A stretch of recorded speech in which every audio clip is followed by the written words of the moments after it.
Hello again. Welcome to another edition of Media Watch. I'm your co-host, Eric Tait, I'm Raymond Peterson. And I'm Alan Singer. educator, historian, Dr. Alan Singer. I'm glad to have you with us again, Dr. Singer, our resident expert on all things across the board, from history to whatever. But we're doing this without stalwart Bob Anthony because he's got other commitments. But at least Ray's back with us, not under the weather. And so let's go for it. Wednesday, June 17th, 2025. Brought to you by the good graces of EVT Educational Productions, Zoom's technology, and will probably, hopefully, air on Manhattan Neighborhood Network next Monday, whatever Monday's date is, 5 days from today. That'd be the 22nd, right? Yes, yes. Um, um, June 17th actually is the anniversary of France's gift to the United States of America of the Statue of Liberty. And so we're taping this on the anniversary. What is it? 1885, I believe, was when it was.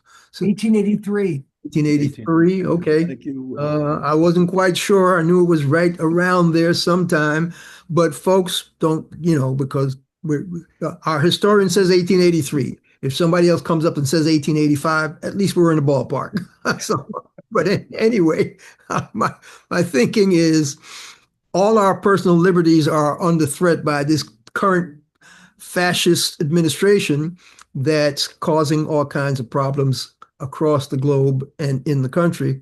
So we should make note of the fact that the Statue of Liberty original intent was to commemorate the fact that the United States of America actually did get rid of slavery. And that's why France and Bartholdi, I think Bertholdi or Bartholdi, the sculptor, had this inspiration, came up with this monumental, colossal figure.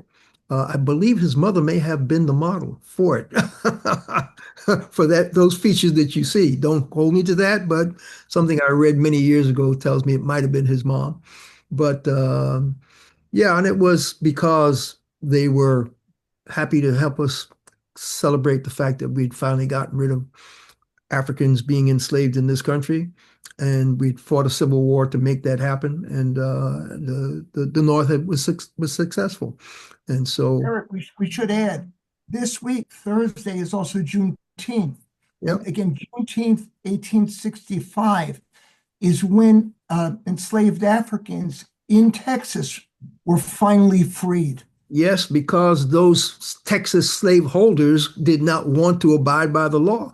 The enslaved people knew they were free, but the enslavers didn't want to let them go. And so it took those Union troops coming to say, yeah, you folks are free, and we're going to make sure you're free. And so Texas was flooded with a ton of Union troops to make sure that was enforced. So, yeah.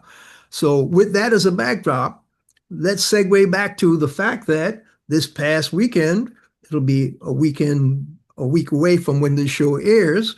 The orange guy in the White House wanted a birthday celebration, so he mandated the Secretary of Defense throw him a parade and called it, quote, "Oh, we're celebrating the 250th birthday of the United States Army." Give me your take on the parade, guys. They'll quote parade. Well, it actually was the 250th anniversary of the United States Army, which people may have celebrated. But as far as a birthday party was concerned, I saw a lot of empty stands at that along the route. It wasn't much of a parade except for the military troops that were forced into it. And that's what I saw. A couple of funny things, Ray. One, some of the tanks were squeaking. Oh, were they? I missed that. Two, as I think this was Jon Stewart said on the Daily Show, he said, you look at the marches in North Korea and everybody's marching sharply. And he said, you look at the U.S. troops and they're slouching because they don't want to be there. They were out for a stroll. It's like, hey, we got a day off. We don't have to do anything. All we have to do is just stroll down the avenue. Look, I didn't see it live because I was busy in another parade protesting the actions of Yeah, our administration.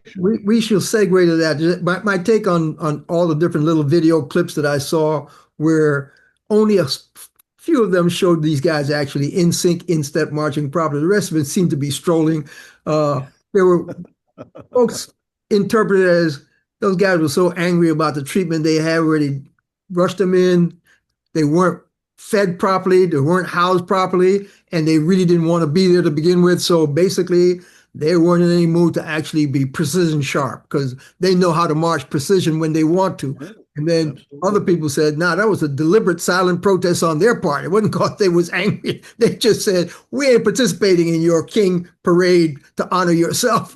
So whichever interpretation you want to take, there were a lot of troops that looked like, I'm just out here for a stroll, not I'm a sharp military precision for fighting force kind of guy.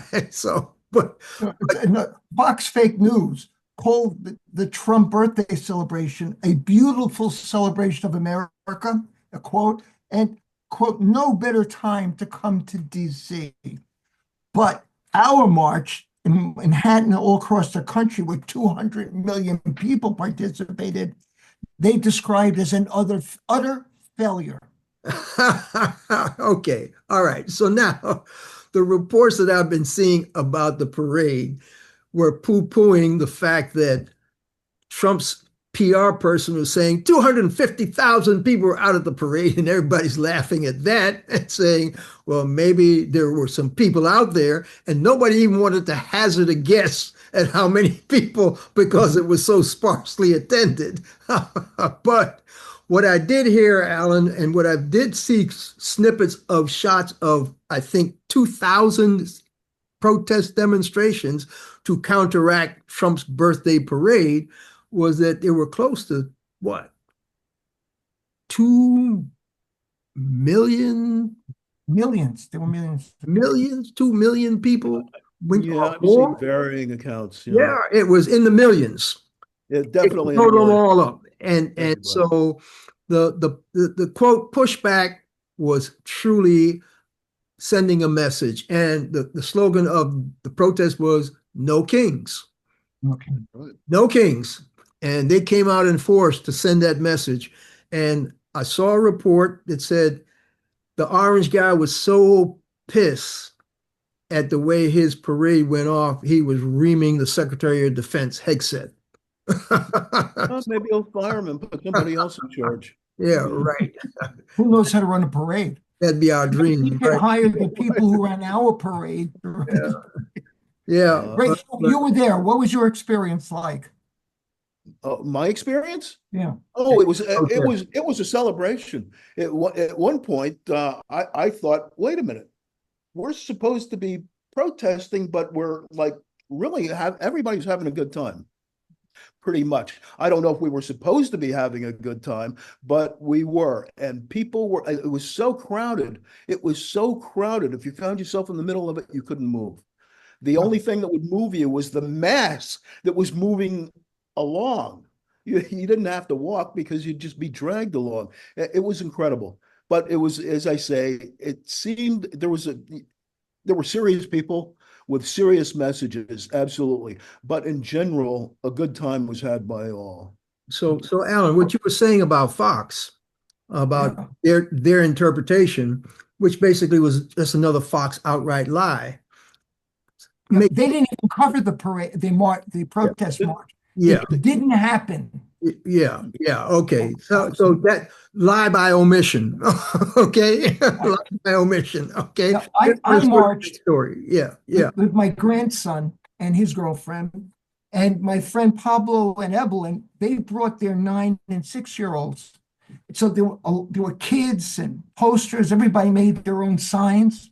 What my sign was famous military parades, and I had a picture of Nazi Germany's parade, Stalin, Russia, Soviet Union parade, and the North Korea parade. Those were the famous military parades. Mm-hmm. There are a lot of really great signs. You know what it is? People have been feeling so down about the authoritarianism and the lying and the arrest of people who they accuse of being undocumented, that it was just empowering to be with people who felt that America could be America. And that's why, as I say, the atmosphere was, like a party because people were actually doing something. It was great to see these many people protesting and the wonderful signs of protest. That's what was joyous about it. That's what the real joy was. Yeah, I was in the DC, Maryland area because my granddaughter was graduating, so I went down to celebrate. But as I was making some runs in the car in that area, there were people out on the sidewalk in their housing developments. There were seniors in lawn chairs, and those folks having signs, "No Kings." And I'm saying, wow. I mean, even in suburban Maryland, there are people who are saying this not New York City, not Chicago, not LA, suburban Maryland. There were people saying "No Kings." I'm saying, okay, this pushback demonstration is real. And this is going to be the story that we're going to be talking about. It ain't going to be the parade. And so it turns out that, yeah, that's the case. And I'm so happy for that. But the bad part of the entire weekend, even that positive note about the pushback, was this targeted political assassination in Minnesota, where this guy came prepared, by the way, dressed up as a policeman, fake police car, the whole bit, targeting these legislators, killed a husband and wife, wounded another husband and wife, two of the legislators and their spouses, and the reaction from one of the Republican senators, Mike Lee, was not in sympathy for the slain legislators. It was one of these off the wall posts about this is what happens when Marxists don't get their way, purporting to indicate that the shooter was supposed to be some Marxist who was dissatisfied because his political stripe didn't. The guy's best friend or whoever knew him said, this guy is a Christian Donald Trump supporter. He's not a Marxist. And so I think Amy Klobuchar, Democratic senator from Minnesota, had to call out Mike Lee, the Republican senator from Utah, for his stupid post. One of the other Democratic female senators called him out, I think in person, for his stupid post, which he did not apologize for. And Ray, what was our Orange Julius guy's response to the shooting? Did he even talk to the governor of He didn't even call Waltz. He did not call Governor Waltz, which is, you said, any sitting president, if a legislator in a state is murdered, the governor is going to get a call from the president. Did not happen in this case. Not that I'm aware of at any rate. I saw no response from the White House. Yeah. It's really bad. This is from the president who pardoned the people who invaded the United States Capitol building. Yeah. And speaking of invaded,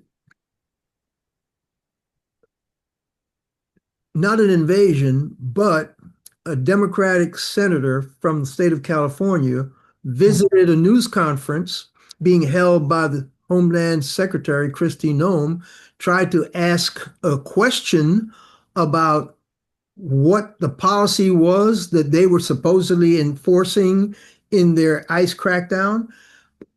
Raymond, what was Senator Padilla's, what happened to Senator Padilla in Christi Noem's news conference? Well, the official report was that he charged at her.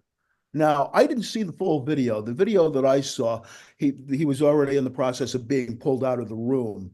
But Bob, I think, said that he saw the full video and there was no such action on his part.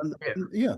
No lunging, no attack on Christi. No lunging, no attack. It seems like he may have been walking closer to her so that she heard his question. I don't know. You're shaking I your didn't head. see it. He wasn't near her. He was not near her. Was nowhere near it. Well, he certainly room. wasn't in the video that I saw, but as I say, I didn't see it from the beginning. Yeah. Uh, but it's Describe what you saw, outrageous. Alan. Can you, No, please, what did you first, say? he was escorted into the building because he's wearing a shirt that says United States Senate. He introduces himself as United States Senate Padilla and says, I have a question. And at that point, her security grabbed him and start dragging him out. Now, he's a big guy and he's a brown guy. He's, Mexican American. And he's screaming. He says, I'm a United States Senator. What are you doing? And they threw him on the floor, put his hands behind his back, and he handcuffed him. Yeah. And then later they let him go because it was very clear who he was. He was never a threat to her. Yeah. But he told them, I'm a United States Senator. That was his job. He told them he was a United States Senator, Yeah. and they could have cared less. And she didn't even say, wait, who did he say he was? Yeah. She just let them do what they were doing. Did he even get his question out? Federal building. Yeah. No. Okay. So But did he that's even get his their question? modus of operandi with ICE. We've seen them do it to people who are, as Padilla said, if they'll do this to me, what will they do this to the cook, to the farm worker, to the ordinary American citizen? This is how they're treating them, the same way they're treating me. So we've got an instance of that right here of ICE in New York today. Was it today? Yes, today. It was today. Talk to me about Brad Lander, Alan. Okay, well, Brad Lander is the New York City Comptroller, and he's running for mayor. He was arrested today by federal agents at an immigration courthouse in Manhattan. He tried to escort a man who they suspect of being undocumented, and he was walking out holding the man's arm, and all of this is on video. And when he was grabbed by masked, plainclothes men, Supposed ICE agents. Supposedly ICE agents, and they're wearing masks, and they push past a crowd in the hallway to grab this man. And Lander repeatedly says, I will let go of the man if you show me a judicial warrant. They don't respond to Lander. They don't show the warrant. Then the unidentified agents pry Lander's hand off the man's arm, push Lander against the wall, handcuffed him, and he keeps saying to them, you don't have the authority to arrest a U.S. citizen. And I'm a U.S. citizen. All of this is on the video. He's finally released in the recognizance of the governor of the state of New York. But their reason for arresting him was obstruction of justice. That's what they said. Yeah. That was the claim. But that's another playbook lie. Just like they trump up charges for the young man that they brought back from Ecuador. Was it Ecuador when they sent him off to that prison? No, Salvador. And claim, oh, well, we want him on charges for human trafficking of immigrants. Yeah, he was driving a van, taking people to work. Taking people to work. So in Newark, New Jersey, those charges, they'll trump up charges against anybody. Yeah, in Newark, New Jersey, they tried to Homeland Security and ICE tried to detain Mayor Baraka and accusing him of trespassing when he wanted to find out what was going on. And he actually left when they asked him to leave.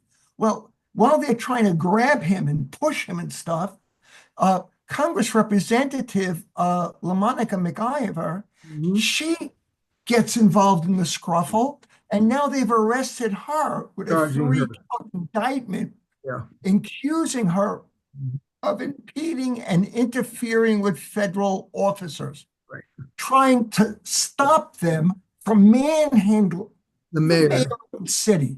They shouldn't have been manhandling in the first place. This has become standard practice so under the Trump administration's. This is brown shirt mask Gestapo tactics. And they're walking around in masks doing this. And so, as a lot of people are now saying loudly and clearly, we're no longer in a democracy, we're in a fascist police state, because the way Trump, ICE, and Stephen Miller are conducting their supposed immigration crackdown. And having raised Stephen Miller's name, let's segue to the fact that these folks keep lying and they keep doing stuff that's anathema to a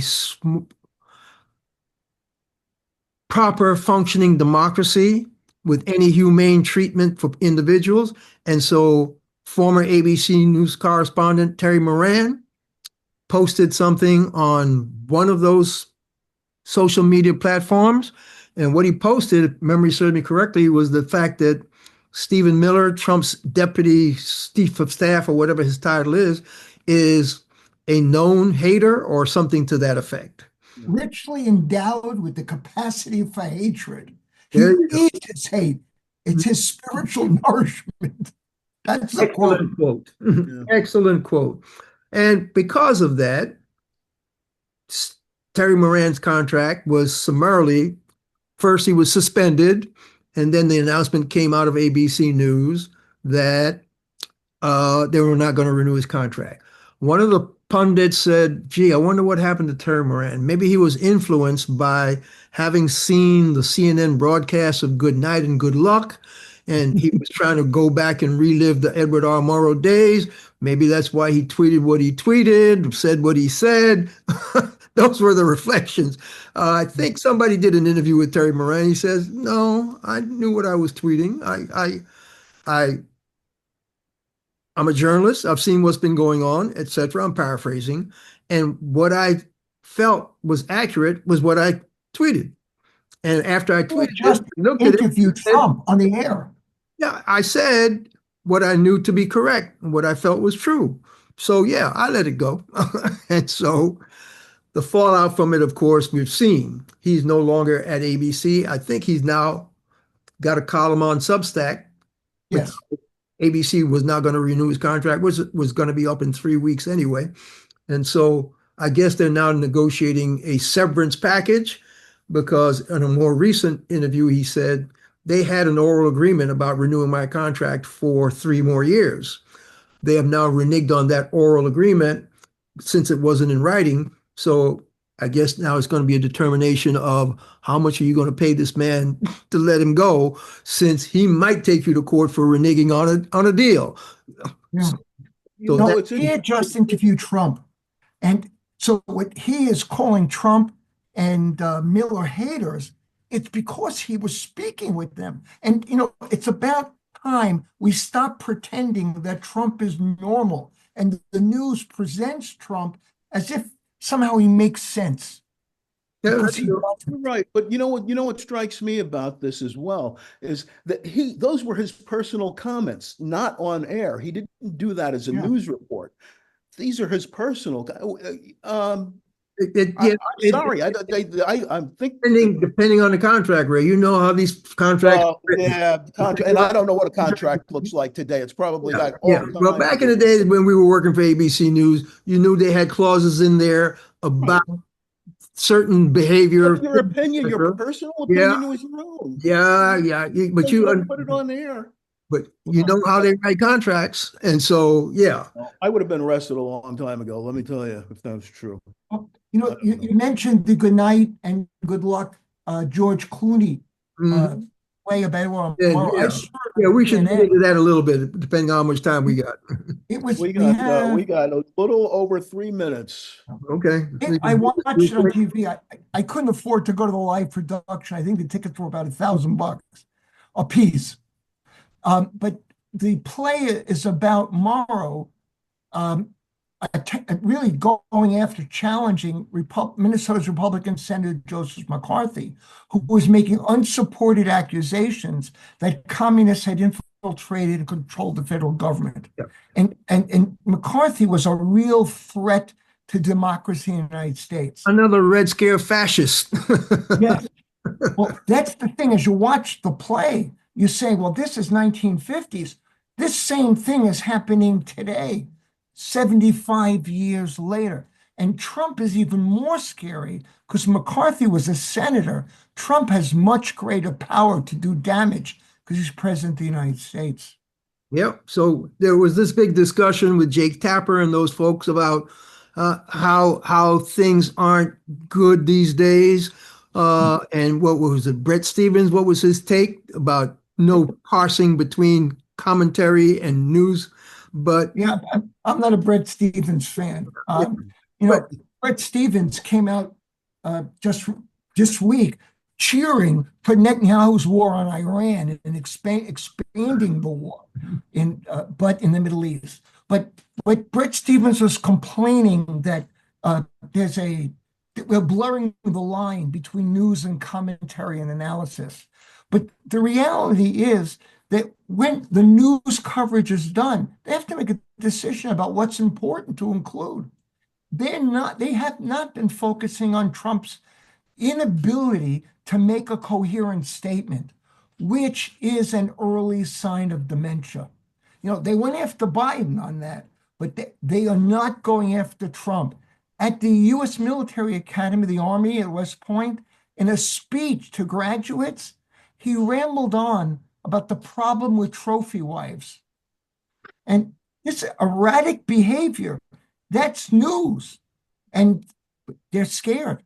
all right. Minute and a half, gentlemen. Yeah, in the minute and a half, what you just raised about this man bordering on dementia is even more scary because the latest quote I heard from his mouth was Israel attacked Iran because they don't want them to proceed with their attempts at getting a nuclear weapon. Donald Trump was saying, well, that's not us. We're going to stay out of that. When it first started, that was the gist of his comments. Now, his comments are, we, quote, we have air superiority over the skies of Iran. He didn't say Israel has air superiority. He said we, which means he is mentally already putting the United States of America into that war alongside of Israel. Let's see how it all falls down when this stuff actually comes to fruition, because it doesn't look like anybody's going to separate these two right now.